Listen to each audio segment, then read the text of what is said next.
Folks, next we have Elvin Hernandez from Ponce, Puerto Rico, and he has the solution. And just a little side note, he had a very early number, and he switched with a total stranger who had to go to work, and is now second to last because he was willing to switch. Nice guy. Thank you. I also brought this comic.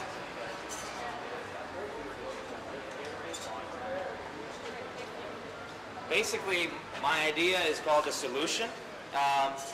The main thrust of the idea is if tomorrow we woke up and super people who could do fantastic things suddenly appeared in the world, would that be a good thing? The story that I have that starts, it starts with a woman named Cynthia Butler. She is a police officer. She lives in her own home in New York City. She lives a normal life, crappy apartment, crappy furniture, whatever.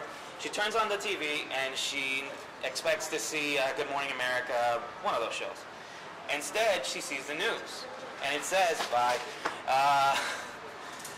that 4 beings out of nowhere, cloaked, have appeared on top of 4 different cities around the world, and are just standing up over them, hovering over them, just watching.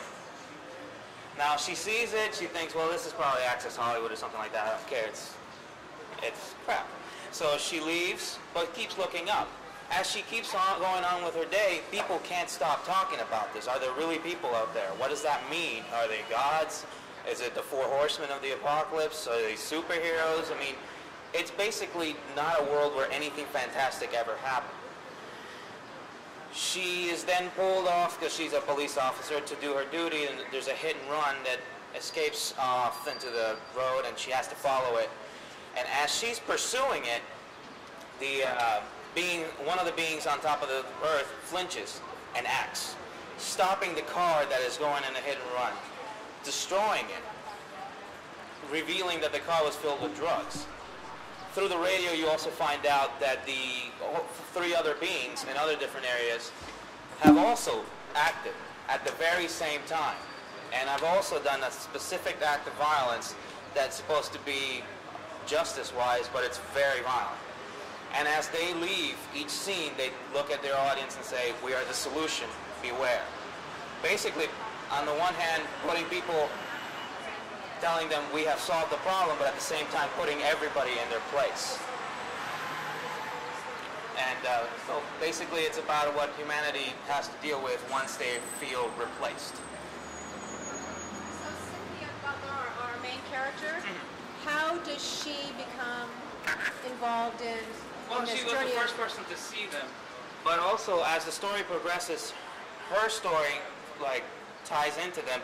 Eventually, the main character, the main space person, feels tied to her for some reason, continues to visit her specifically, as well as other people that come in contact with them. I basically want to use characters, focus on the people, real people, not on the people with the powers. It's basically looking through the eyes of real human beings, dealing with a world that suddenly has changed, culturally, economically, politically, religiously, what it would really mean to have somebody with superpowers in the world.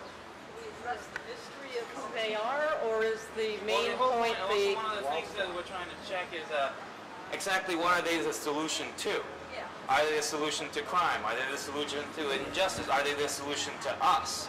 Like a lot of the things in superheroes that I tend to read feel a little 1984 to me, like a little like Big Brother looking down on you, fixing things, but at the same time keeping you in check. And it's how we deal with knowing that someone is constantly watching over us and not necessarily feel comfortable about it. There's a comic book out there like that already. I know Mark Millar was writing it, and Frank Quitely was the artist. I think DC put it out. Do you know that one more? Yeah, I'm familiar with what you're talking about, but yeah. I mean, this feels similar to a lot of things that are in the marketplace, and I don't feel enough to distinguish it from a lot of different things that are out there. I mean, I don't know how you feel, Mark. But Conceptually, it's almost identical. It's basically we've got these superheroes who are supposedly our protectors in our police force, but is that a good or bad thing? And that's essentially what you're saying. Yeah, right. Yeah, and it becomes, at least in the stories that I've read, that it's kind of a double-edged sword. It's a good-bad thing. You know, how much power can you let some people have over you? So it's, in that way, it's kind of derivative. I mean, literally, I can't think of the title of the comic now, but it's out there already by a major publisher. And, but DC your Comics. art is really cool. Yeah. And you know, I think you've created an interesting dynamic between, you know, the conflict between, you know, is it a good thing to have people, you know, these beings that have control that can stop things from happening, and how does that impact our characters? It's like an unfunny Yeah. Team America. Humans don't know that they're they don't know if they're superheroes or not, correct? You don't even know that they're superheroes. One of the reasons I thought about it was, well, the only real reason we tend to trust Superman, for example, is because we, as a reader, know he's Clark Kent. Right. If he just showed up out of nowhere and did stuff, you'd be like, what is this? I would say that if you haven't read those other comics, you're really good at coming up with stories. Yeah. And keep it up.